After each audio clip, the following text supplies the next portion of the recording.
Salam sejahtera Bapak Ibu, saudara-saudariku yang terkasih dimanapun Anda berada. Senang bisa berjumpa kembali dengan Anda dalam ibadah live streaming. Hari ini kita akan melanjutkan pembahasan kita sesi yang kelima dari tema yang sudah kita kupas beberapa waktu yang lalu, yaitu Kitab Kehidupan. Ini merupakan tema yang sangat penting karena sangat menentukan keselamatan. Karena jika nama kita belum tercatat dalam kitab kehidupan, kita tidak akan masuk ke dalam kerajaan Allah, sebaliknya dicampakkan ke dalam tempat penyiksaan. Nah, sebelum kita masuk ke pembahasan kita, terlebih dulu kita akan mendengarkan pujian penyembahan. Ada 3 lagu yang akan kita dengar langsung dari pencipta lagu itu sendiri, yaitu Bapak Pendeta Jonathan Prawira. Lagu pertama, Hamba yang Baik dan Setia. Itu melukiskan kehidupan umat Kristen. Maunya Tuhan itu adalah hamba yang baik dan hamba yang setia. Ketika Tuhan Yesus memberikan perumpamaan tentang talenta, Dia berkata, baik, masuklah, turutilah kebahagiaan karena engkau telah menjadi hamba yang baik dan setia. Tuhan berikan kepercayaan, ada yang dapat 5 kota, ada yang dapat 10 kota, 5 kota, ada yang 1 kota. Nah, ini adalah satu gambaran ketika kita ingin masuk ke dalam kerajaan Allah, salah satu yang harus kita lakukan adalah menjadi hamba yang baik dan setia. Nah, kemudian kita bisa setia mempertahankan iman kita sampai akhir. Iman seperti apa? Yaitu iman yang dapat mengalahkan dunia. Iman yang tidak akan tergoncangkan oleh dunia ini. Iman yang tidak akan tergoncangkan oleh penderitaan ini. Iman yang tidak akan tergoncangkan oleh situasi dan kondisi dunia. COVID sudah melanda dunia 2 tahun. Banyak orang mengalami goncangan iman juga. Terutama kita tidak bisa beribadah tatap muka. Sehingga kerohanian kita selama 2 tahun ini mungkin tidak begitu terpelihara dengan baik. Tapi kalau kita bisa bertahan dengan iman kita yang murni sampai akhir, kita akan dapat anugerah keselamatan. Mari Pak Pendeta Jonathan, kami persilakan untuk membawakan lagu-lagu ini.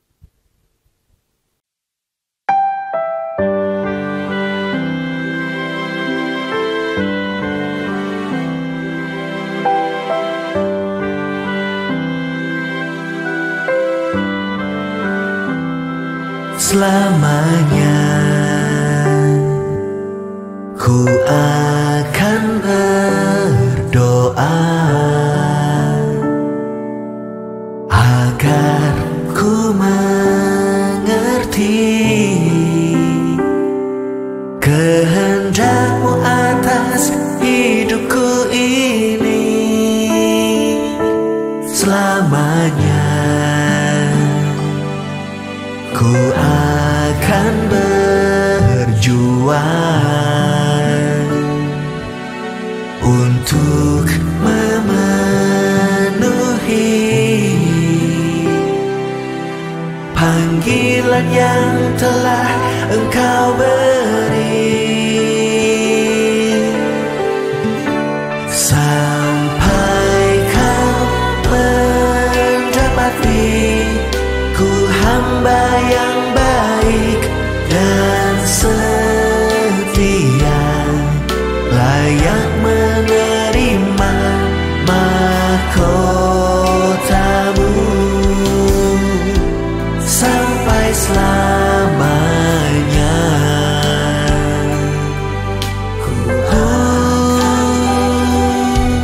Ku akan berjuang untuk memenuhi panggilan yang telah Engkau beri. Sampai Kau mendapati ku hamba yang baik dan setia, layak menerima mahkota-Mu sampai selamanya.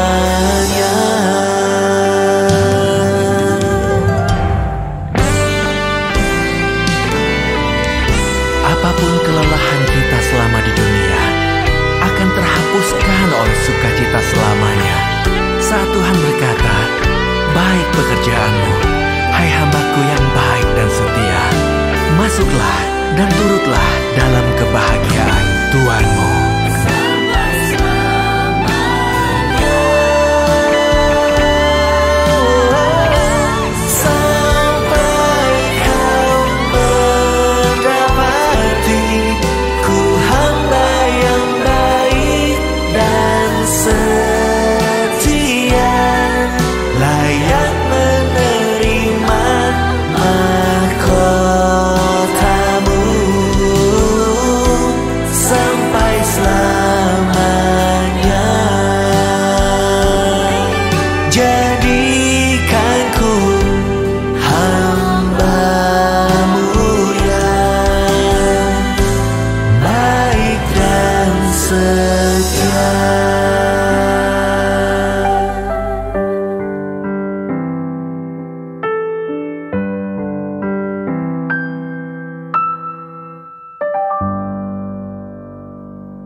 Memilihku sebagai hamba yang mendapat karunia-Mu.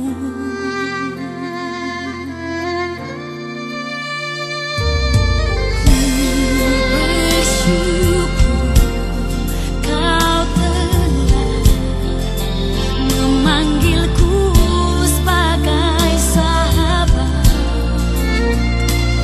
yang mendapat kemuliaan-Mu. Ku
miliki.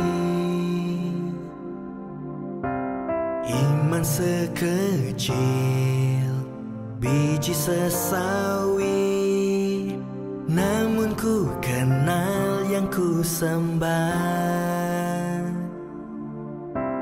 Tuhan yang besar di atas segalanya. Ku percaya laut dapat menjadi jalan. Ku percaya badai pun dapat kau redakan. Ku percaya gunung pun dapat ku pindahkan. Dengan kuasa iman yang mengalahkan dunia.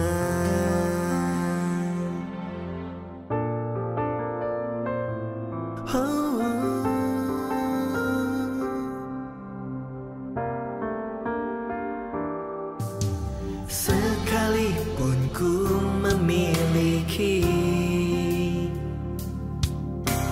iman sekecil biji sesawi, namun ku kenal yang ku sembah. Tuhan yang besar di atas segalanya. Ku percaya laut dapat menjadi jalan. Ku percaya badai pun dapat kau redakan. Ku percaya gunung pun dapat ku pindahkan. Dengan kuasa iman yang mengalahkan dunia.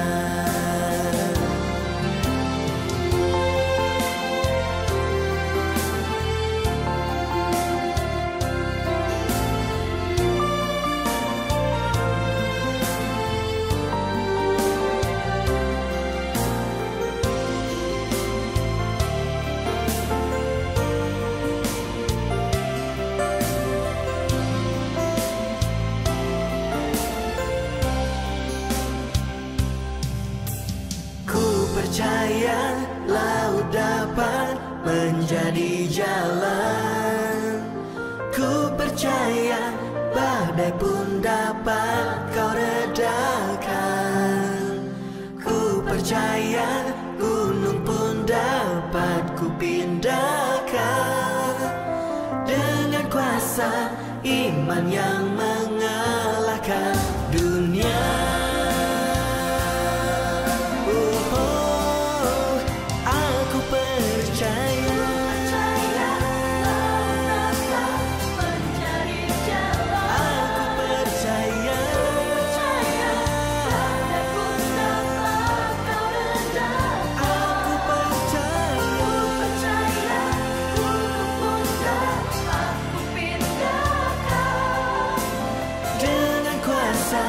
Iman yang mengalahkan dunia.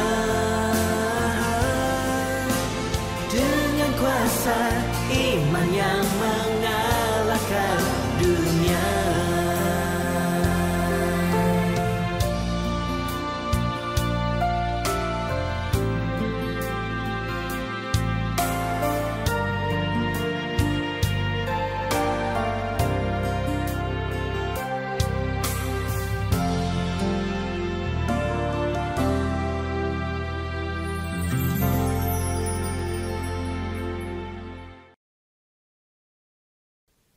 Kita sudah mendengarkan pujian penyembahan yang dibawakan oleh Pendeta Jonathan.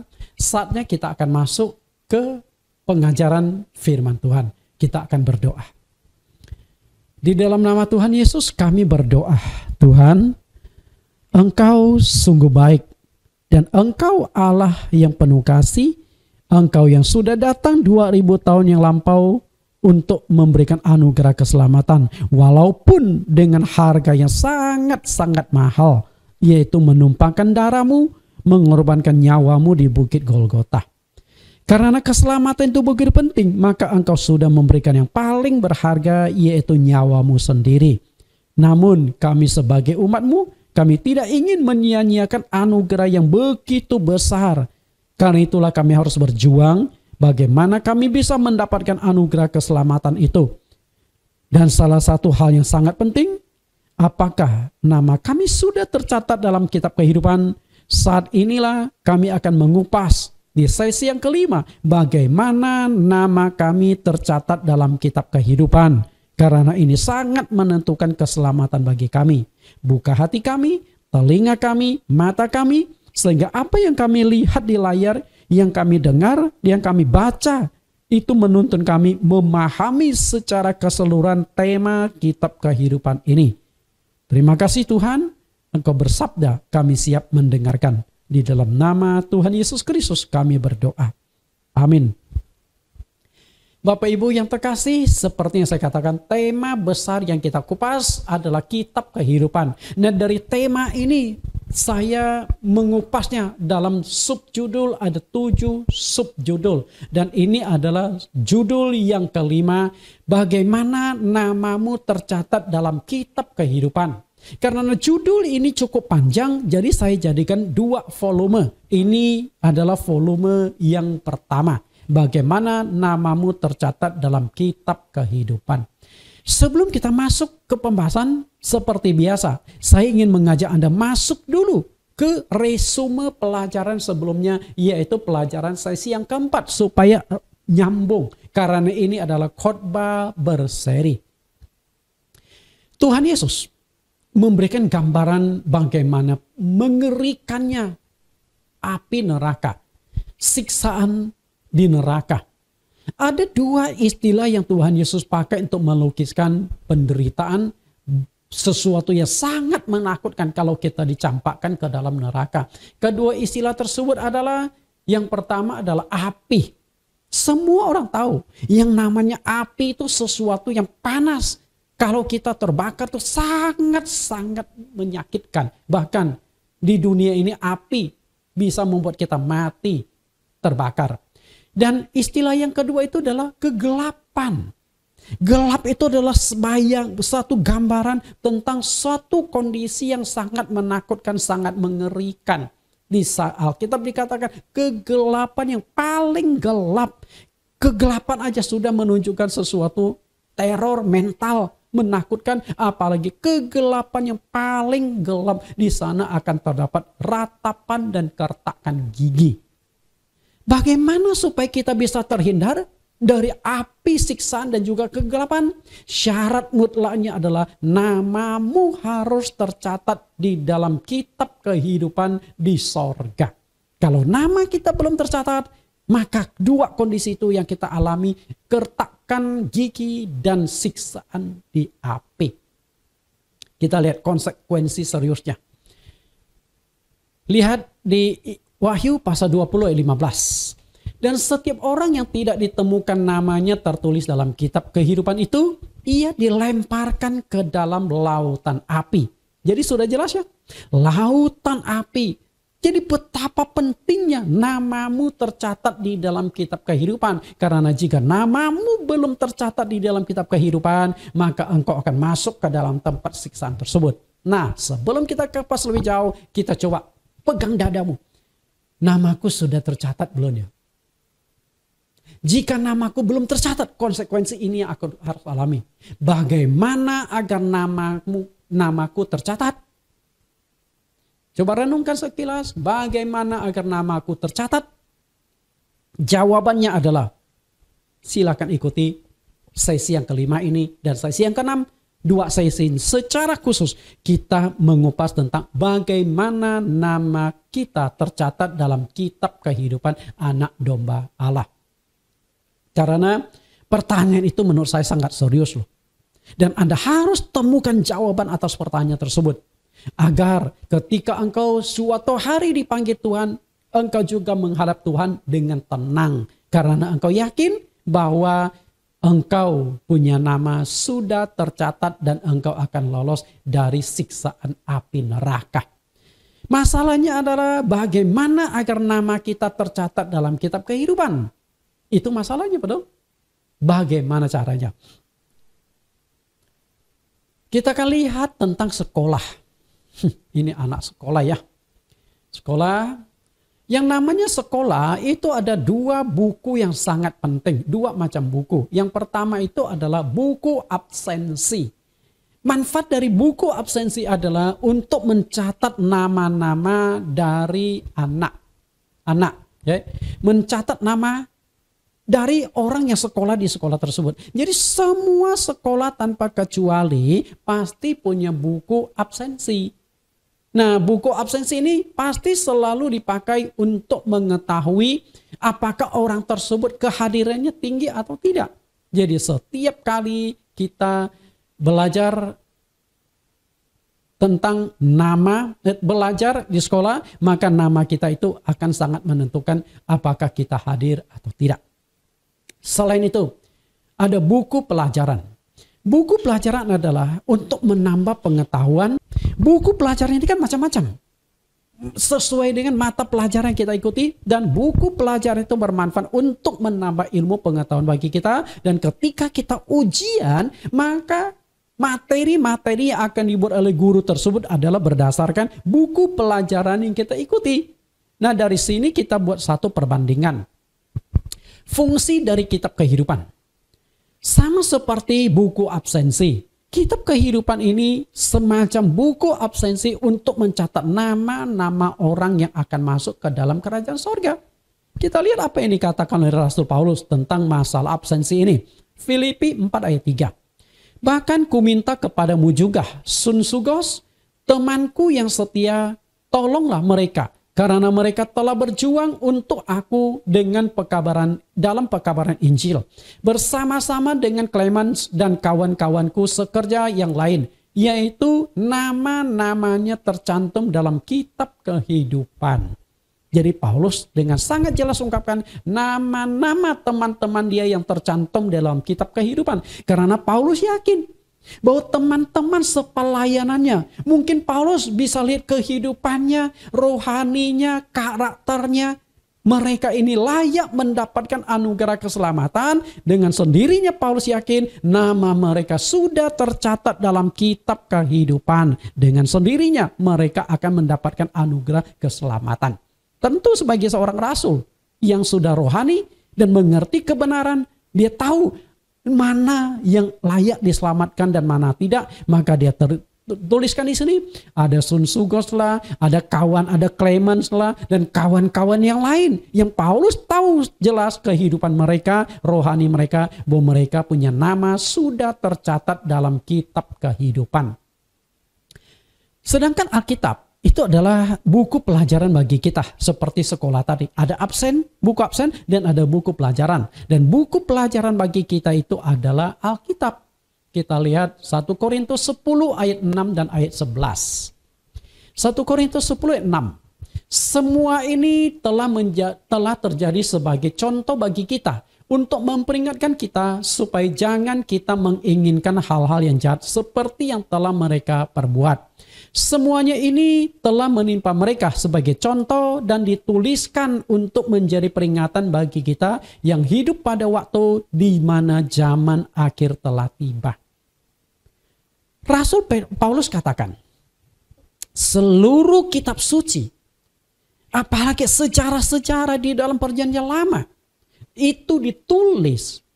Tujuannya untuk apa? Supaya menjadi pembelajaran. Lebih jelasnya dikatakan ditulis menjadi peringatan bagi kita. Artinya pelajaran sangat berharga bagi kita bagaimana menjalani kehidupan di dalam kehidupan rohani kita maupun jasmani kita. Artinya kitab-kitab suci itu ditulis menjadi semacam buku pelajaran hidup. Supaya kita tahu mana yang boleh dilakukan, mana yang tidak boleh. Agar ketika kita dihakimi menggunakan Alkitab ini kita lolos. Kita lulus di dalam ujian, kita lulus di dalam penghakiman. Karena kita sudah tahu mana yang dibenci Allah, mana yang diperkenan Allah. Yang dibenci Allah kita jauhi, kita tidak lakukan. Sedangkan yang diperkenan Allah kita lakukan demi mendapatkan upah dalam kerajaan sorga. Itulah buku pelajaran bagi kita. Buku absensi itu sama ibaratnya dengan kitab kehidupan. Sedangkan buku pelajaran bagi kita itu adalah Alkitab sebagai penuntun di dalam kehidupan kita. Sama halnya buku absensi dengan buku pelajaran. Nah, kedua buku ini tidak terpisahkan, masing-masing punya fungsinya sendiri. Demikian pula Alkitab dengan kitab kehidupan. Masing-masing punya fungsinya. Masing-masing punya tugasnya. Dan dari fungsi tersebut kita tahu kitab kehidupan untuk mencatat nama-nama, sedangkan Alkitab untuk menjadi penuntun karena Alkitab itu akan menjadi standar dalam penghakiman nanti. Karena itu bukan hanya standar yang kita perlu bahas, tetapi yang penting adalah buku absensi itu. Apakah nama kita sudah tercatat atau belum? Karena itu sangat penting. Pencatatan itu berkaitan dengan sebuah status, yaitu status keanggotaan. Jadi dicatat itu sangat penting karena status tersebut. Jika namamu tidak tercatat dalam absensi di sekolah itu, Anda tidak akan diakui sebagai murid di sekolah tersebut. Benar nggak? Maka Anda tidak berhak di sekolah tersebut. Anda tidak berhak mengikuti pelajaran itu. Anda tidak berhak di dalam ruang kelas itu. Karena Anda bukan murid di sana. Tapi kalau namamu sudah tercatat di dalam absensi, sudah secara administrasi sudah tercatat di sekolah tersebut, Anda layak mengikuti pelajaran menuntut ilmu di sekolah tersebut. Jika namamu belum tercatat dalam kitab kehidupan, berarti Anda juga tidak akan diakui sebagai penghuni kerajaan sorga. Nah, kalau bukan penghuni kerajaan sorga, maka Anda tidak layak masuk sorga, melainkan Anda akan dicampakkan ke api neraka, ke tempat siksaan tersebut. Di dunia ini banyak terdapat organisasi-organisasi sosial kemasyarakatan. Banyak. Ada organisasi politik. Nah, ini mungkin organisasi yang setiap negara itu ada. Organisasi paling besar, organisasi politik. Lalu ke organisasi keagamaan, organisasi pendidikan, organisasi yayasan, dan organisasi kesehatan. Banyak sekali organisasi-organisasi yang ada di dunia ini. Dan secara prinsip, organisasi-organisasi yang ada di muka bumi ini kita bisa kelompokkan ke dalam dua kelompok. Oke? Ke dalam dua kelompok, yaitu organisasi yang mencari laba, mencari keuntungan. Itu bisa organisasi pendidikan, mencari keuntungan. Ya, buka sekolah kan untuk mencari uang. Satu sisi memang tugas mencerdaskan kehidupan bangsa. Atau organisasi politik. Apa sih tujuan politik? Hanya dua, jabatan dan keuangan. Kalau dia dapat jabatan, maka dengan sendirinya keuangan akan lancar. Itu organisasi. Sedangkan ada juga organisasi yang namanya nirlaba. Organisasi yang orientasinya bukan mencari laba. Banyak juga yayasan-yayasan yang orientasinya benar-benar untuk menolong orang. Atau organisasi-organisasi tertentu yang memang tujuannya untuk menolong seseorang, bukan untuk mencari laba. Banyaklah untuk tujuan-tujuan kemanusiaan itu. Kami juga punya satu yayasan namanya Yayasan Servia. Kami juga menggunakan yayasan ini untuk tujuan-tujuan kemanusiaan. Namun Anda tidak akan menjadi anggotanya apabila nama Anda belum tercatat di dalam organisasi tersebut. Betul nggak? Jadi secara otomatis engkau ingin menjadi organisasi tersebut, engkau punya nama harus tercatat di dalam organisasi tersebut. Lihat gambar animasi ini Bapak Ibu. Ini ada sekelompok orang dan ada satu orang. Dia orang warnanya putih. Tapi begitu ditarik ke dalam, naik ke atas podium, maka dia sudah ganti jadi biru. Artinya sebelum dia gabung, sebelum terdaftar, dia tidak termasuk anggota organisasi itu. Tapi setelah dia bergabung, sudah terdaftar resmi, maka dia sudah menjadi bagian di dalam satu komunitas itu. Itulah organisasi. Untuk menjadi anggota sebuah organisasi, langkah pertama adalah daftarkan nama Anda. Oke. Tentu ada organisasi. Organisasi itu membutuhkan member, membutuhkan keanggotaan. Nah, Anda ingin menjadi anggota di organisasi, daftarkan. Tentu di dalam pendaftaran tersebut harus memenuhi persyaratan-persyaratan sesuai dengan yang dituntut oleh organisasi, apapun jenis organisasi itu. Setelah namamu tercatat di dalam organisasi tersebut, berarti Anda sudah diakui. Anda sudah terikat di dalam kelompok, di dalam komunitas itu, dan Anda akan terikat dengan aturan hak dan kewajiban. Apa sih hak-hak Anda sebagai anggota organisasi itu? Pasti ada hak.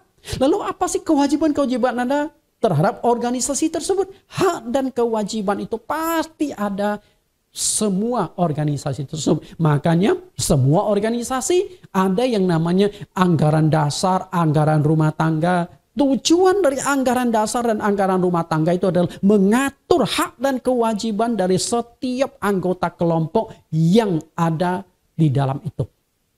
Apapun. Apakah organisasi laba yang mengejar laba ataupun organisasi nirlaba.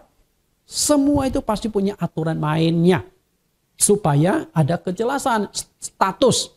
Engkau bagian anggota itu atau tidak. Kalau engkau bagian dari anggota itu, hak dan kewajiban diberlakukanlah kepada Anda. Kalau sorga itu ibarat organisasi-organisasi itu, maka Anda tidak akan pernah bisa menjadi penghuni sorga.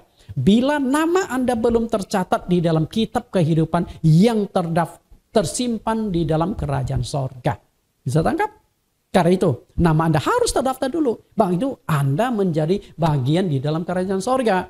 Wahyu 21:27.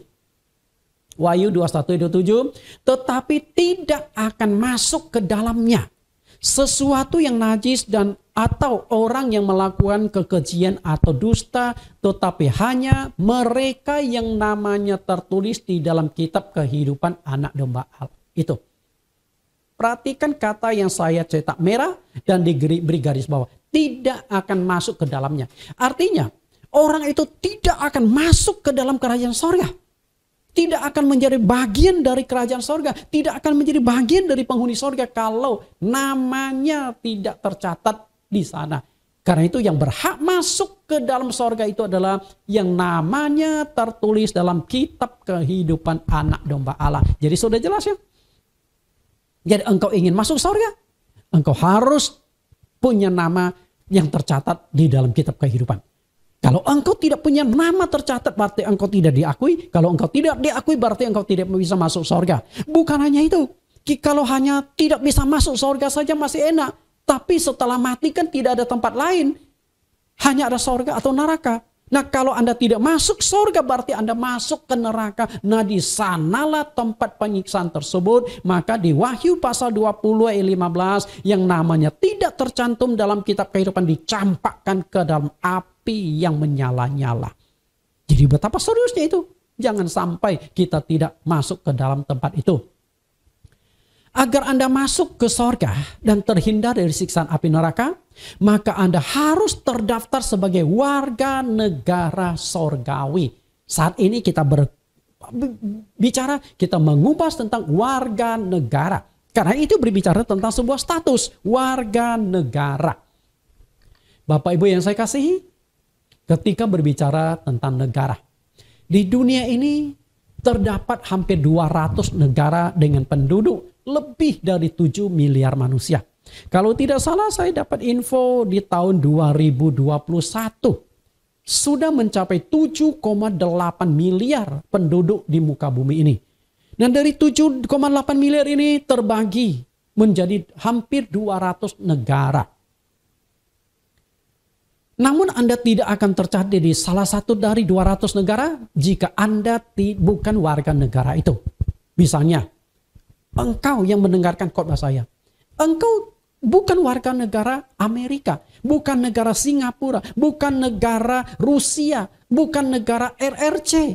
Kenapa? Karena namamu tidak tercatat sebagai warga negara yang saya sebutkan itu. Berarti salah satu dari 200 negara ini tidak mengaku Anda kalau nama Anda belum tercatat. Nah hari ini engkau disebut warga apa? Warga negara Indonesia. Kenapa demikian? Karena engkau lahir di Indonesia, namamu tercatat di Indonesia.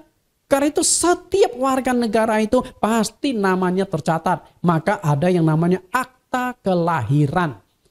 Adanya akta kelahiran kan bukan dikeluarkan oleh keluarga masing-masing. Akta kelahiran itu dikeluarkan oleh pejabat negara yang mungkin kita sebut sebagai catatan sipil.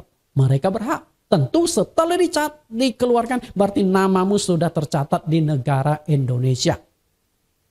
Sebagai warga negara tentu nama Anda tercatat di negara Kesatuan Republik Indonesia. Dan untuk ruang lingkup yang lebih sempit, ketika engkau sudah berumur 17 tahun ke atas, maka engkau akan diberikan namanya identitas pribadi. Artinya secara hukum Anda sudah bisa melaksanakan hukum ketika engkau 17 tahun ke atas dan engkau akan mendapatkan yang namanya KTP. Kartu Tanda Penduduk. Sebelum engkau umur 17 tahun, engkau masih ada di dalam pewalian orang tuamu. Berarti secara hukum engkau belum bisa lakukan tindakan hukum. Mau jual beli rumah, engkau nggak bisa karena engkau belum berumur 17 tahun. Tapi kalau engkau sudah umur 17 tahun, maka mau jual beli properti dan engkau sudah terlibat karena sudah punya KTP. Kalau belum, tidak bisa. Jadi inilah menjadi warga negara. Alkitab menjelaskan ada dua macam kerajaan. Kita lihat kedua macam kerajaan itu diungkapkan oleh Tuhan Yesus. Banyak ayatnya lah. Kita kutip salah satunya, Yohanes 18 ayat 36 sampai 37. Yohanes 18 ayat 36. Jawab Yesus, kerajaanku bukan dari dunia ini. Jika kerajaanku dari dunia, pasti hamba-hambaku telah melawan. Supaya aku jangan diserahkan kepada orang Yahudi. Akan tetapi kerajaanku bukan dari sini. 37. Maka kata Pilatus kepadanya, jadi engkau adalah raja. Jawab Yesus, engkau mengatakannya bahwa aku adalah raja. Untuk itulah aku lahir dan untuk itulah aku datang ke dalam dunia. Supaya aku memberi kesaksian tentang kebenaran. Setiap orang yang berasal dari kebenaran mendengarkan suaraku. Jadi waktu malam terakhir, Tuhan Yesus ditangkap. Lalu mulai disidangkan di hadapan Pilatus. Jadi waktu Pilatus bertanya tentang Yesus, Yesus berkata, kerajaanku bukan dari dunia ini. Perhatikan kata, kerajaanku bukan dari dunia ini. Artinya apa? Yesus mengakui ada kerajaan dunia. Berarti ada kerajaan lain. Kerajaanku bukan dari sini. Jadi dua kali Tuhan Yesus tekankan. Kerajaanku bukan dari dunia, kerajaanku bukan dari sini. Berarti Yesus tegaskan ada sebuah kerajaan yang bukan ada di dunia. Apakah itu? Kerajaan sorga. Bisa tangkap kerajaan. Nah kalau bisa bicara kerajaan, berarti harus ada warga negara yang hidup di dalam kerajaan itu. Bisa tangkap Bapak Ibu? Kita lihat lebih jauh. Ada yang namanya kerajaan dunia, ada yang namanya kerajaan sorga. Jadi ada dua macam kerajaan. Kerajaan dunia, kerajaan sorga. Kerajaan duniawi, kerajaan sorgawi. Jasmani, kerajaan rohani. Kerajaan dunia dan kerajaan sorga. Ketika bicara kerajaan, ketika bicara negara, untuk bisa berdirinya sebuah kerajaan harus memenuhi 3 syarat utama. 3 syarat yang penting. Apa itu? Yang pertama ada wilayahnya. Yang kedua ada rakyat. Dan yang ketiga ada pemerintahan. 3 syarat terbentuknya sebuah negara. 3 syarat terbentuknya sebuah kerajaan. Kalau tidak ada ketiga itu maka tidak akan bisa terbentuk sebuah negara. Contoh sederhananya Palestina. Palestina. Kenapa sampai hari ini Palestina belum berdiri menjadi sebuah negara merdeka? Karena konflik wilayah. Jadi tidak ada wilayahnya. Wilayah saat ini kan dipersengketakan antara Israel dengan Palestina. Israel sudah lama diakui sebagai sebuah negara, sedangkan Palestina belum. Karena wilayah itu dianggap masih belum ada kejelasan dengan bangsa Israel. Walaupun sudah ada pembagian tempat tinggal. Tapi Israel selalu mengklaim itu negara dia, wilayahnya. Secara rakyat ada nggak? Sudah ada. Palestina jutaan orang. Ada pemerintah nggak? Ada. Palestina ada pemerintahan yang mengatur rakyatnya. Jadi yang mereka kurang itu adalah wilayah. Jadi jika salah satu saja kurang, maka tidak akan bisa terbentuk yang namanya kerajaan. Demikian pula kerajaan sorga. Di manakah sesungguhnya wilayah kerajaan Allah? Wilayah kerajaan Allah adalah yang dikatakan Tuhan Yesus di Yohanes 14 ayat 1-3. Janganlah gelisah hatimu, percayalah kepada Allah, percayalah juga kepadaku. Di rumah Bapa-Ku banyak tempat tinggal. Jika tidak demikian, tentu aku mengatakannya kepadamu, sebab aku pergi ke situ untuk menyediakan tempat bagimu. Dan apabila aku telah pergi ke situ dan telah menyediakan tempat bagimu, aku akan datang kembali dan membawa kamu ke tempatku, supaya di tempat di mana aku berada, kamu pun berada. Perhatikan kata lokasi, yaitu tempat. Oke, di rumah Bapa-Ku banyak tempat tinggal. Hanya 3 ayat saja berulang kali ditekankan kata tempat, tempat, tempat. Nah, tempat ini pasti berbicara tentang satu lokasi. Di mana ke lokasi itu? Jelas lokasi itu bukan dari dunia. Karena Tuhan Yesus sendiri sudah berkata, kerajaanku bukan dari dunia ini. Tapi ada satu tempat. Kita tidak tahu persis di mana. Karena hanya Tuhan Yesus yang datang dari sorga yang tahu tempat itu. Jadi walaupun kita rindu pergi ke sana, kita tidak bisa pergi ke sana tanpa Yesus Kristus. Dan kita tidak akan bisa pergi ke sana selama kita masih mengenakan tubuh jasmani.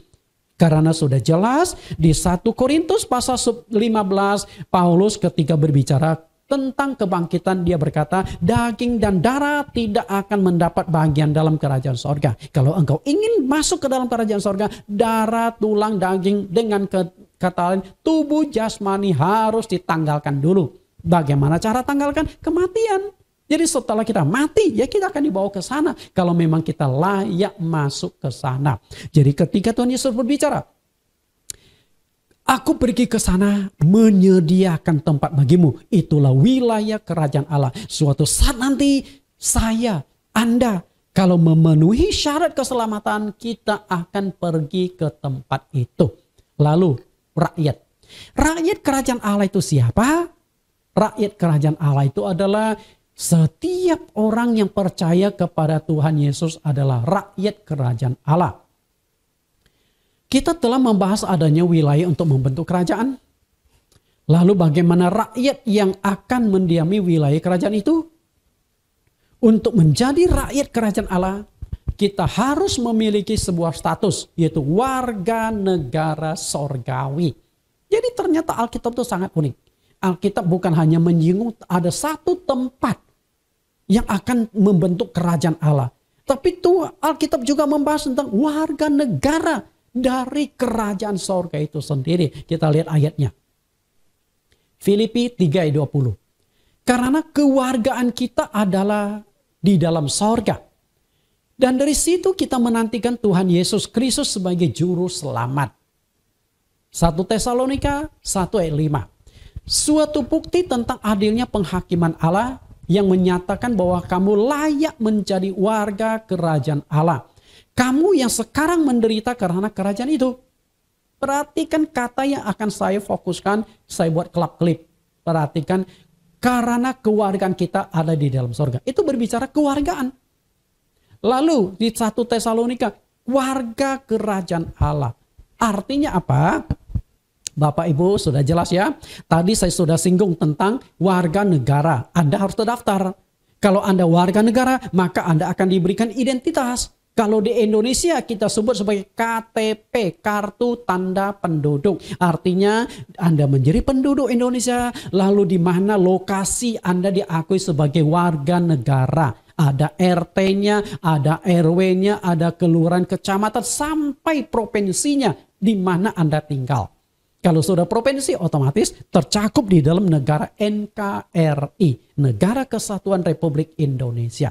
Nah, dari perbandingan tersebut, kita juga coba koneksikan ke sorga.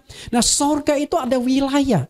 Lalu yang bisa menjadi warga dari kerajaan sorga itu adalah engkau harus terdaftar di sorga. Terdaftar bagaimana? Namamu tercatat dalam kitab kehidupan anak domba Allah. Jadi sederhana kan? Ya. Jadi warga negara. Masalahnya adalah apakah engkau sudah tercatat belum? Kalau Anda belum tercatat, engkau tidak bisa mengaku sebagai warga kerajaan sorga. Sama seperti di dunia ini. Saya tidak bisa mengaku saya warga negara Singapura. Karena Singapura nggak mengakui saya. Singapura, nama saya belum tercatat sebagai warga negara di sana. Betul? Karena itu jika saya pergi ke Singapura, saya hanya datang sebagai tamu. Dan ada deadline waktunya. Saya berkunjung 1-2 minggu jalan-jalan. Setelah itu paspor saya atau visa saya habis, saya harus kembali. Kalau mau ke sana lagi, saya harus ajukan lagi perpanjangan visa. Saya bisa main ke sana, ke Singapura, ke Amerika, ke seluruh dunia, tapi hanya bertamu, bukan warga negara. Maka bukan warga negara, saya tidak dilindungi undang-undang di negara tersebut. Karena itu penting sekali. Lalu pemerintahan kerajaan Allah. Ketika kita membahas tentang pemerintahan, berarti kita berbicara tentang 3 hal yang sangat-sangat penting dalam kaitan pemerintah. Pertama, adanya suatu struktur organisasi besar. Karena itu berbicara pemerintahan. Tentu struktur itu diisi dengan pejabat-pejabat yang akan duduk di dalam struktur yang akan mengatur kehidupan rakyat di negara tersebut. Yang ketiga, adanya hukum dan peraturan yang dikeluarkan oleh pemerintah, oleh pejabat untuk mengurus rakyatnya. Jadi 3 hal itu sangat penting yang namanya pemerintahan. Ada struktur besar, jabatan-jabatan posisi-posisinya dari RT, RW, lurah, camat, dan seterusnya. Lalu ada yang duduk di posisi-posisi itu, selain itu ada aturan mainnya. Mengatur para pejabat dan juga mengatur seluruh rakyat yang tinggal di Indonesia ini. Itulah kerajaan atau wilayah, itulah sebuah pemerintahan. Untuk jelasnya kita ambil contoh sistem pemerintahan kerajaan duniawi. Dan kerajaan duniawi yang akan saya contohkan di sini adalah pemerintah Indonesia. Supaya kita ada gambaran, ya. Kita lihat pemerintah Indonesia. Dengan segitiga di atasnya ada bendera merah putih. Ini adalah gambaran jenjang tentang pemerintah negara Indonesia dimulai dari jenjang paling bawah dan paling banyak yaitu seluruh rakyat NKRI, Negara Kesatuan Republik Indonesia. Dan rakyat itu kan perlu diatur supaya tertib, supaya terakomodasi semua kebutuhannya. Lalu diangkatlah yang namanya RT. Di seluruh Indonesia yang namanya RT tentu ada ratusan ribu. Karena jumlah rakyat Indonesia harus diatur juga banyak. Satu RT paling 10-15 kepala keluarga itu satu RT. Dan di Indonesia ada berapa puluh juta kepala keluarga. Karena penduduknya sendiri sudah hampir 300 juta. Nah kemudian dari RT lalu diangkat, semakin tinggi itu jumlahnya semakin sedikit. Ada yang namanya RW. Jika satu RT 10, 15, 20 kepala keluarga, maka RW menangani kepala keluarga lebih banyak lagi. Yang dipegang adalah para RT ini. Dari RT naik lagi ada yang namanya lurah-lurah, ada naik lagi camat-camat, bupati-bupati, gubernur-gubernur. Di Indonesia dari hampir 300 juta hanya ada 34 gubernur karena terbagi menjadi 34 provinsi. Setiap provinsi satu gubernur. Apakah selesai? Enggak, ada jenjang yang lebih tinggi dari gubernur. Yang membawai gubernur yaitu para menteri-menteri. Misalnya para gubernur ada di bawah siapa? Menteri Dalam Negeri. Karena itu Menteri Dalam Negeri berhak mengangkat gubernur dan juga memecat gubernur. Kemudian menteri-menteri ada pemimpinnya lagi yang disebut RI1. Di mana saat ini Jokowi sebagai RI1, Jokowi sebagai presiden yang kita cintai, yang mengatur dari hampir 300 juta penduduk Indonesia. Nah inilah jenjang-jenjang itu. Itulah yang disebut pemerintahan. Okay? Ini hanyalah sebagai perbandingan.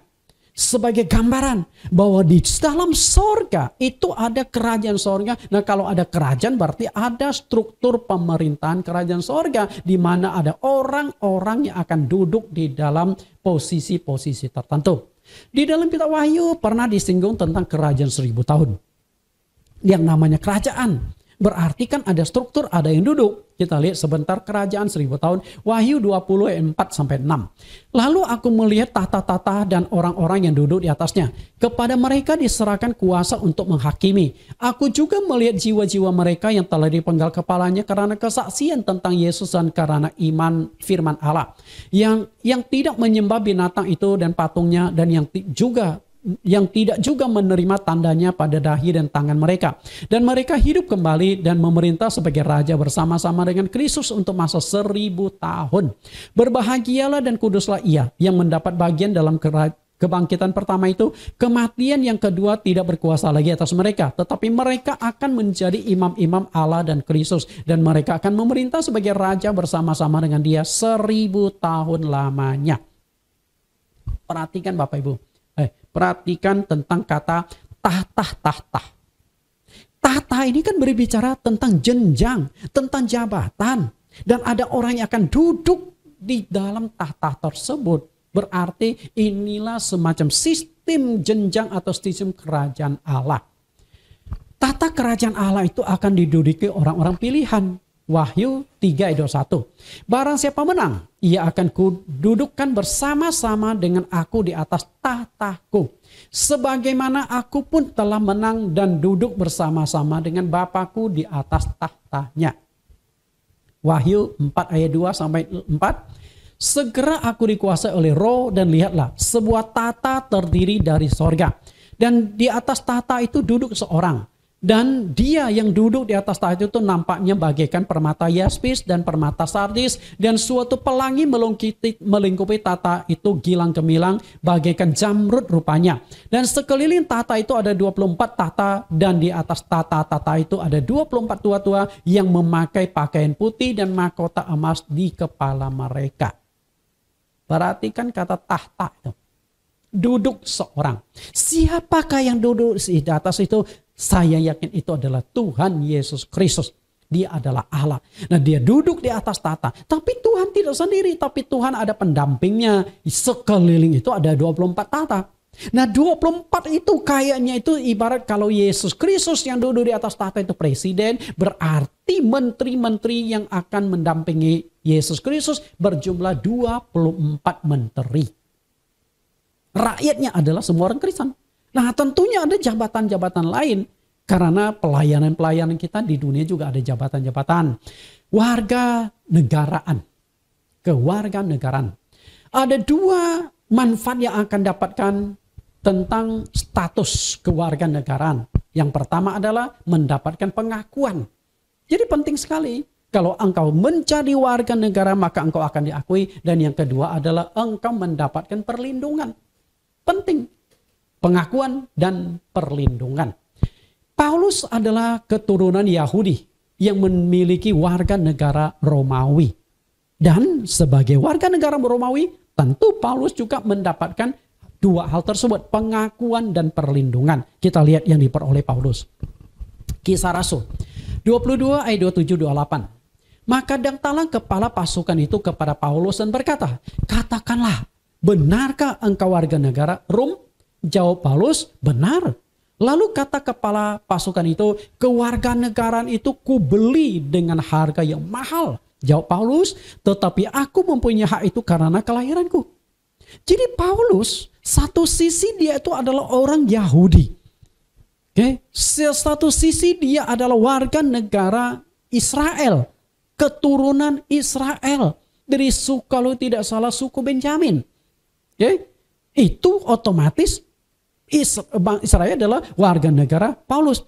Tapi setelah itu Paulus juga memiliki satu warga negara lagi, yaitu warga negara Romawi.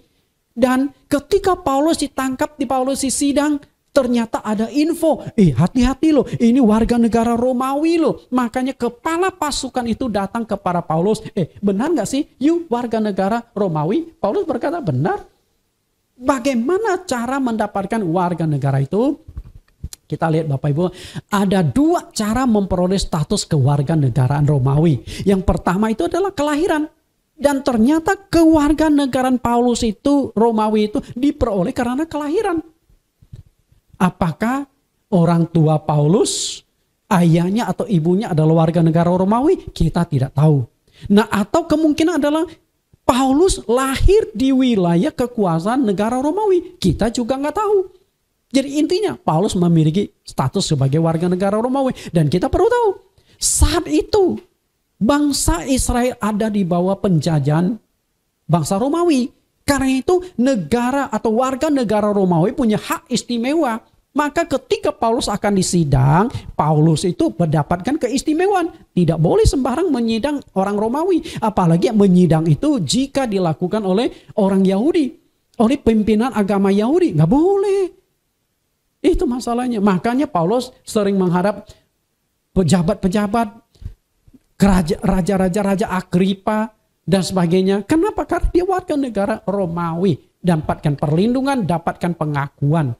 Dan cara kedua mendapatkan status itu adalah bayar. Itu mahal sekali. Hanya orang-orang yang benar-benar kaya yang bisa membeli kewarganegaraan tersebut. Bagaimana memperoleh status kewarganegaraan sorgawi? Kalau engkau menjadi warga negara sorgawi, sama. Engkau juga akan dapatkan dua keistimewaan. Pertama, engkau diakui sebagai penghuni sorga. Diakui sebagai anak Allah. Yang kedua, mendapatkan perlindungan. Kalau berbicara perlindungan berarti engkau pun tidak akan masuk ke neraka. Karena engkau sudah menjadi warga negara kerajaan Allah, engkau tidak akan dibiarkan masuk ke dalam tempat siksaan. Tuhan akan melindungi Anda. Masa dia 2000 tahun yang lampau sudah datang ke dunia menyelamatkan Anda, menyerahkan nyawanya untuk menembus Anda, lalu Anda dibiarkan masuk neraka lagi? Tentu tidak. Tapi syaratnya adalah engkau harus menjadi warga negara kerajaan sorgawi dulu. Nah, bagaimana cara menjadi warga negara sorgawi? Filipi 3:20 tadi kita lihat, dan juga 1 Tesalonika 1:5. Perhatikan kata warga negara sorgawi. Itu penting sekali. Karena jika engkau belum menjadi warga negara kerajaan sorgawi, engkau belum dapat pengakuan, belum dapat status itu, dan engkau tidak akan mendapatkan perlindungan Allah.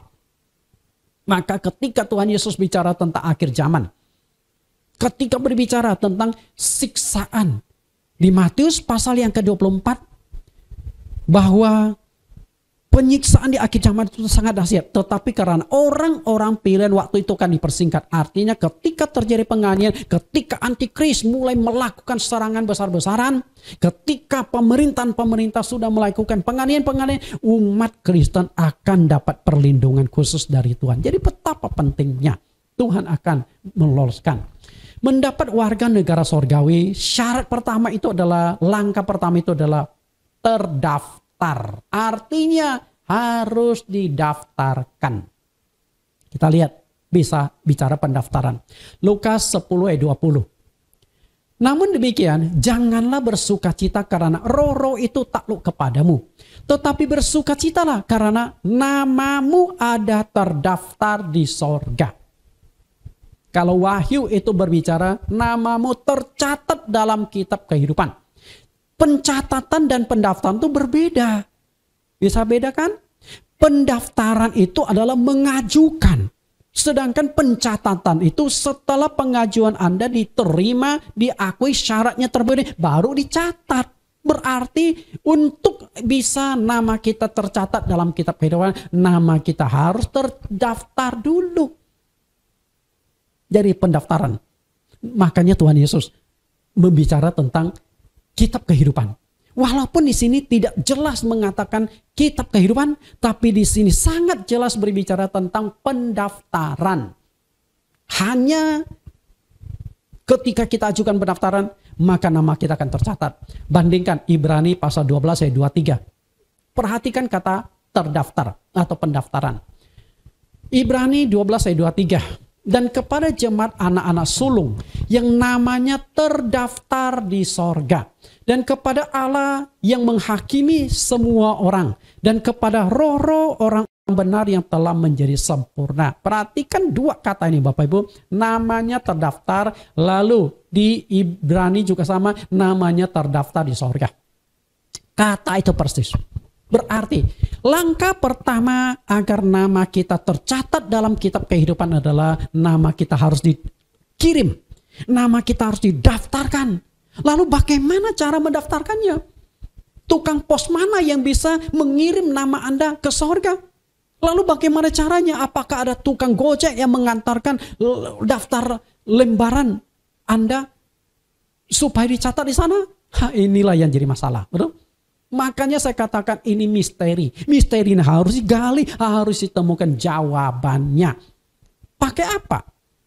Jika hari ini teknologi itu sangat canggih, kita bisa daftarkan lewat handphone kita untuk organisasi, untuk tujuan tertentu. Misalnya, zaman sekarang kita kalau mau cek ke rumah sakit, seringkali kita daftar dulu ke rumah sakit itu. Bagaimana caranya? Lewat online.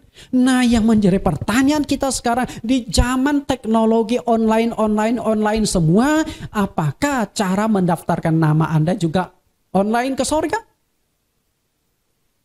Kayaknya belum ada handphone yang bisa dipakai untuk koneksi ke sorga, betul? Sedangkan kalau koneksi ke satelit kita bisa.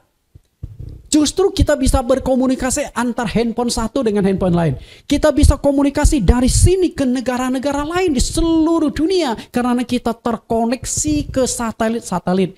Kita punya WhatsApp, kita kiriman gambar, kita kirim apapun, kita kirimkan dan itu masuk ke satelit dulu. Setelah itu baru ditujukan ke nomor telepon yang terkoneksi ke satelit itu untuk menerima gambar kita, untuk menerima suara kita, untuk menerima sesuatu berita yang kita kirimkan.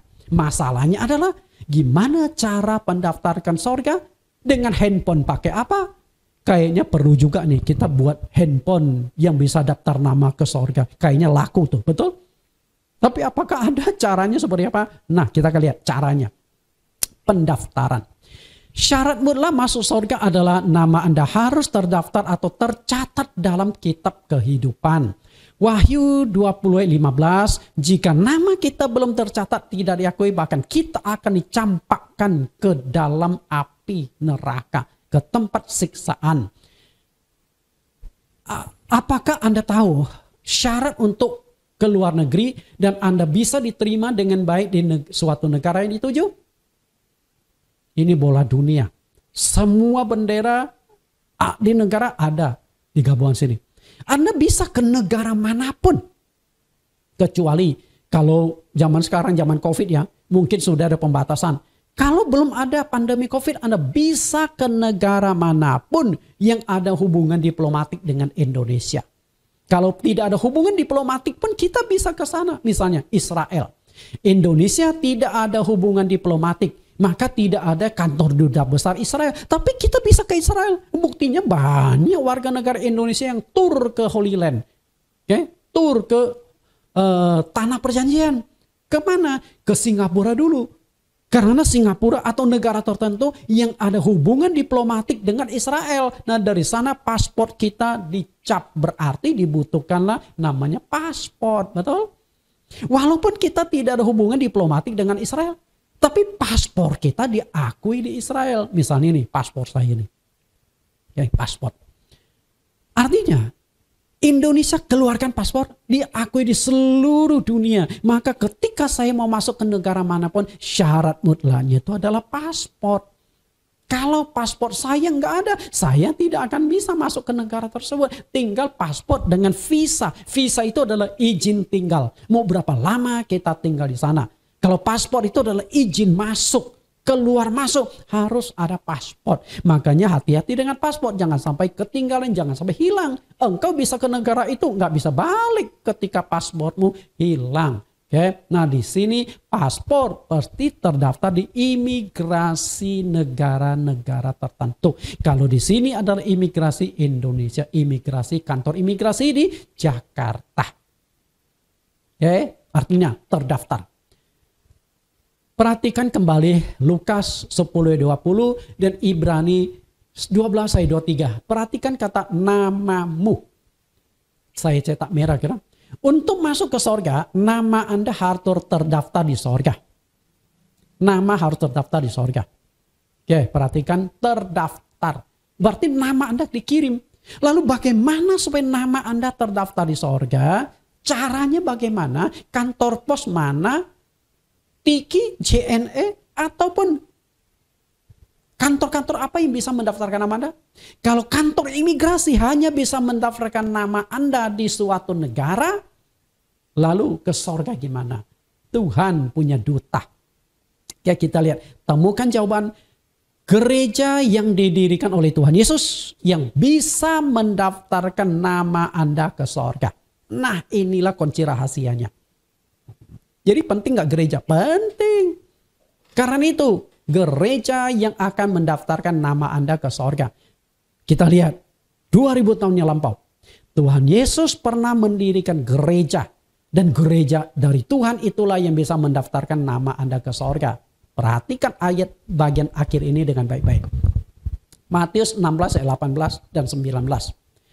Dan aku pun berkata kepadamu, engkau adalah Petrus, dan di atas batu karang ini aku akan mendirikan jemaatku, dan alam maut tidak akan menguasainya. 19. Kepadamu akan kuberikan kunci kerajaan sorga. Apa yang kau ikat di dunia ini akan terikat di sorga, dan apa yang kau lepaskan di dunia ini akan terlepas di sorga. Perhatikan gereja yang didirikan oleh Tuhan. Tuhan berkata, di atas batu karang ini aku akan mendirikan jemaatku. Artinya 2000 tahun yang lampau Tuhan Yesus ada mendirikan gereja. 2000 tahun yang lampau Tuhan Yesus mendirikan jemaat. Dan otoritas yang gereja yang didirikan Tuhan itu ada dua. Jadi gereja yang didirikan Tuhan itu punya dua otoritas yang sangat-sangat penting. Yang pertama otoritasnya adalah tidak dikuasai alam maut. Oke? Artinya apa? Jika tidak dikuasai oleh alam maut, artinya ada jaminan keselamatan bagi umat yang ada di dalam gereja itu. Penting gak? Penting. Jadi jangan main-main Bapak Ibu. Jangan anggap gereja itu hanya organisasi dunia. Enggak. Gereja itu tempat wadah berkumpulnya umat. Dan umat yang akan dituntun ke sorga. Karena itu gereja itu fungsinya sangat sentral. Jangan main-main. Gereja lokal itu sangat penting. Tinggal masalahnya, gerejamu sama nggak dengan gereja yang didirikan oleh Tuhan? Itu masalahnya. Lalu otoritas kedua adalah ada koneksi langsung dengan sorga. Oke? Makanya di sini dikatakan, apa yang kau ikat di dunia, terikat di sorga. Apa yang kau lepas di dunia, terlepas di sorga. Itu otoritas. Nah, mengikat itu artinya mendaftarkan namamu ke sorga. Jadi, nama terdaftar di sorga adalah lewat gereja. Karena ketika engkau dibaptis, ketika engkau tercatat di dalam organisasi sebuah gereja, maka namamu akan tercatat di sorga otomatis.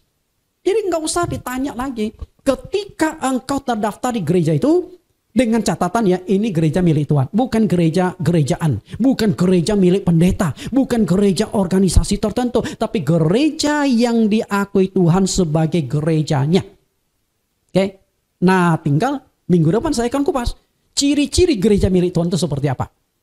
Karena jika gereja yang didirikan oleh manusia, nggak ada koneksi langsung ke sorga, nggak ada. Tapi hanya gereja milik Tuhan lah yang bisa koneksi ke sorga, yang bisa mendaftarkan nama Anda ke sorga. Itu sangat-sangat penting. Maka Anda harus cari, temukan gereja yang benar-benar gereja milik Tuhan. Kalau bukan gereja milik Tuhan, maka tidak ada kedua otoritas tersebut.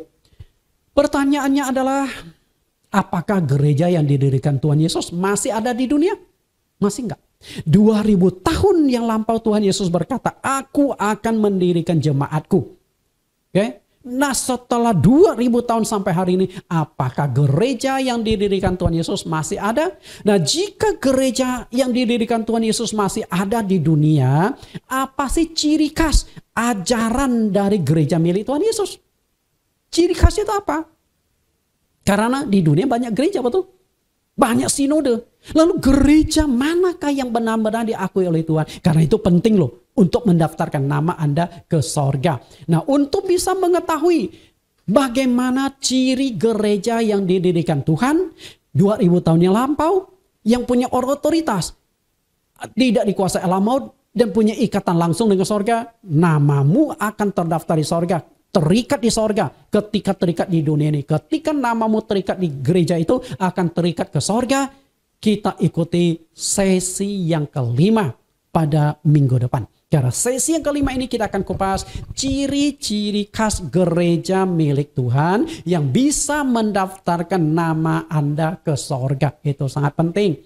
Karena itu sebelum kita kupas minggu depan, Anda siapkan mental, turunkan merek gereja masing-masing. Karena saya tidak berbicara merek gereja, tapi saya bicara ciri khas gereja milik Tuhan. Seperti apa? Oke? Sampai bertemu minggu depan. Tuhan Yesus berkati. Kita akan berdoa. Terima kasih Tuhan Yesus, terima kasih penyertaan-Mu. Kembali kami dibukakan, kami dibongkar Tuhan, sehingga kami menemukan jawaban yang semakin tajam, semakin jelas, semakin pasti. Bagaimana nama kami tercatat di dalam kerajaan sorga? Nama kami harus didaftarkan. Bagaimana cara nama kami didaftarkan? Kami harus masuk ke gereja yang didirikan oleh Tuhan. Karena hanya gereja yang didirikan Tuhan yang tidak akan dikuasai oleh alam maut. Artinya ada jaminan keselamatan. Dan hanya gereja yang didirikan oleh Tuhan yang punya koneksi langsung dengan sorga. Apa yang kau ikat di dunia ini akan terikat di sorga. Tuntun kami Tuhan. Hilangkan rasa fanatisme kami terhadap gereja masing-masing. Karena kami tidak ingin fanatik pada organisasi gereja. Tapi kami ingin fanatik pada kebenaran firman-Mu. Kami ingin menemukan, mencari gereja yang punya kedua otoritas itu. Gereja yang bisa mendaftarkan nama kami di sorga. Dengan demikian kami akan terikat di sorga. Karena kami sudah mendapat bagian di dalam kerajaan sorga. Tuntun kami Tuhan, sertai kami, supaya kami bisa ikuti pelajaran ini sampai selesai pada minggu yang akan datang. Kami akan belajar lebih jauh ciri-ciri khas gereja yang didirikan oleh Tuhan Yesus. Terima kasih Tuhan, di dalam nama-Mu, Yesus Kristus, kami telah berdoa. Amin. Bapak Ibu, kita akan mendengarkan pengumuman dan juga doa syafaat yang akan dibawakan oleh Bapak Pendeta James C. Waktu dan tempat kami persilakan.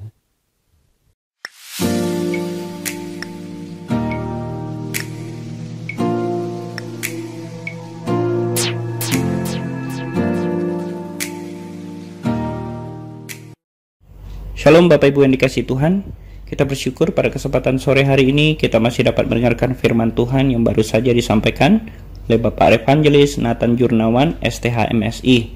Atas nama semua jemaat, pengurus dan simpatisan, kami mengucapkan terima kasih atas pelayanan firman Tuhannya hari ini. Kiranya Tuhan selalu memberkati pelayanan Bapak dan keluarga. Sebelum kita mengakhiri ibadah kita, saya akan membacakan beberapa buah pengumuman. Yang pertama, ibadah offline tatap muka rencana akan diadakan bulan Januari 2022.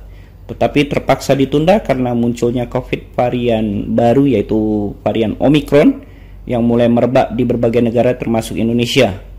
Pengumuman kedua, sebagai gantinya akan diadakan ibadah via Zoom setiap hari Minggu jam 10 dimulai dari minggu ini 23 Januari 2022 sampai ada perubahan jadwal selanjutnya. Diharapkan seluruh jemaat simpatisan dapat beribadah bersama via aplikasi Zoom.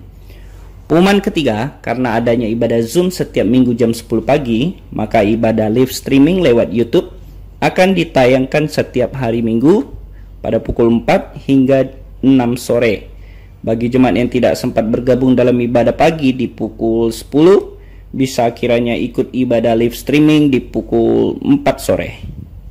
Pengumuman keempat, melalui ibadah live streaming bulan ini sampai Maret, Pendeta Nathan mengupas topik yang baru, yaitu Kitab Kehidupan yang terdiri dari 8 sesi atau 8 episode.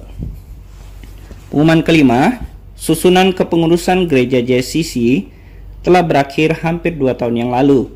Namun belum ada pembaharuan, pengangkatan baru. Dalam waktu dekat akan dibentuk dan diangkat kepengurusan baru angkatan ketiga untuk masa bakti Februari 2022, Desember 2024. Demikian beberapa pengumuman yang telah saya sampaikan. Sebelum kita akhiri ibadah kita mau bersama-sama berdoa bersyafaat. Mari saya undang kita semua bersatu di dalam doa. Bapa kami yang ada di dalam kerajaan surga, Tuhan yang kami panggil di dalam nama Tuhan Yesus Kristus, tiada henti kami ingin memanjatkan rasa puji syukur kami Tuhan, buat setiap pertolongan Tuhan, kebaikan Tuhan, hari lepas hari dalam kehidupan kami. Kalau kami boleh ada sebagaimana kami ada pada kesempatan sore hari ini, itu pun hanya karena kebaikan dan kemurahan Tuhan dalam kehidupan kami.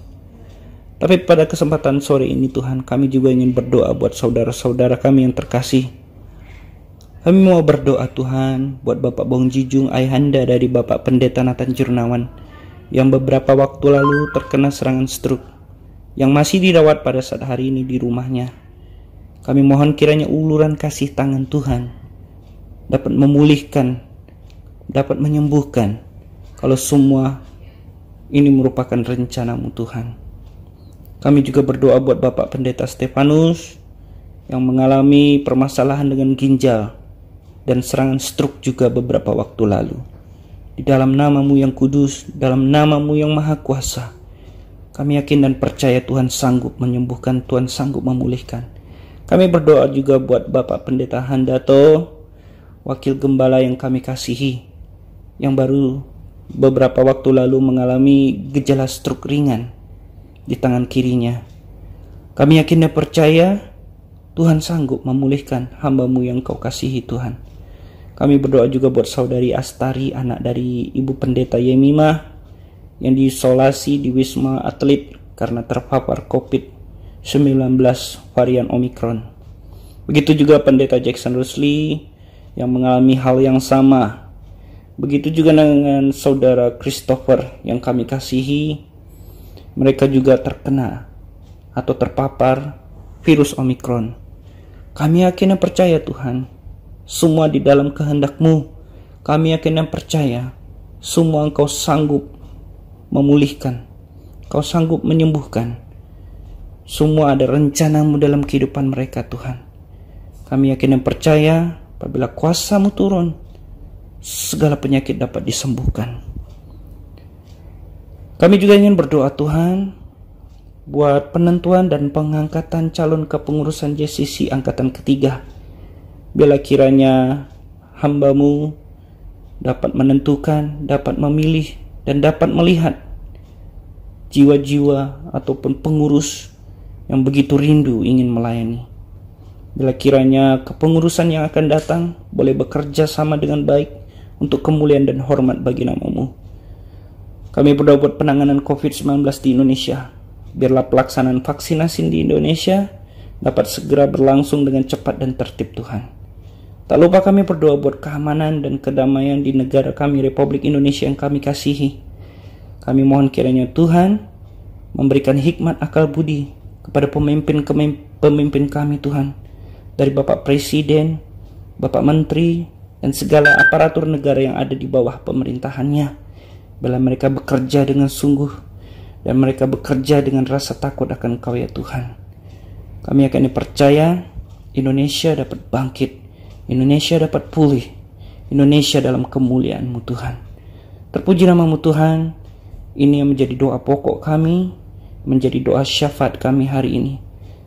Sebelum kami akhiri Tuhan, kami rindu untuk diberkati oleh hamba-Mu. Terima kasih. Dalam nama Yesus kami telah berdoa. Haleluya, haleluya. Bapak Ibu, kita sudah mendengarkan pengumuman dan juga doa syafaat dari Bapak Pendeta James C. Kita akan akhiri ibadah kita. Mari angkat tangan saudara-saudari. Allah di sorga melalui Yesus Kristus akan memberkati saudara sekalian. Ia akan mengaruniakan sesuatu yang terbaik, memberikan berkat-berkat yang terbesar, memberikan perlindungan-perlindungan yang ajaib, memberikan keharmonisan, damai sejahtera di dalam keluargamu masing-masing. Sehingga walaupun saat ini kita mengalami kesulitan karena COVID, mengalami kesulitan karena krisis ekonomi, tapi kasih perlindungan pertolongan Tuhan akan selalu hadir di dalam keluargamu masing-masing saat ini sampai selama-lamanya. Kita tutup dengan pujian Di Sana Waktu Dia Absen. Di sana waktu di absen, di sana waktu di absen, di sana waktu di absen, di sana, waktu di absenku ada di sana.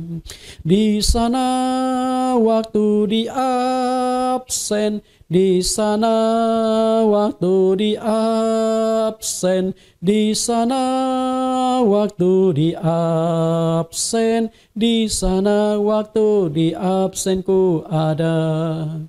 Amin. Sampai bertemu minggu depan, dan minggu depan saya akan kupas tentang apa ciri khas gereja milik Tuhan yang bisa mendaftarkan namamu ke sorga. Sampai bertemu minggu depan.